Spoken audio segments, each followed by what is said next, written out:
హిందూ బంధువులారా, ఈసారి మాత్రం వీడిని ఊరికే వదలొద్దు. ఈ పిచ్చి నా కొడుకును పిచ్చి కుక్కలతో కనిపించాలి.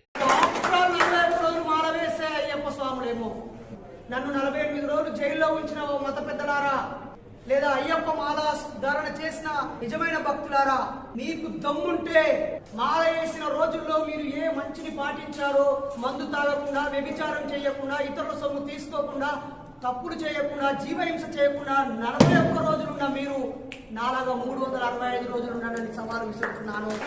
41 రోజులు మాల వేసే అయ్యప్ప స్వాములేమో నశించాలి. కులాలు, మతాలు, మూఢనమ్మకాలు, తంత్రాలు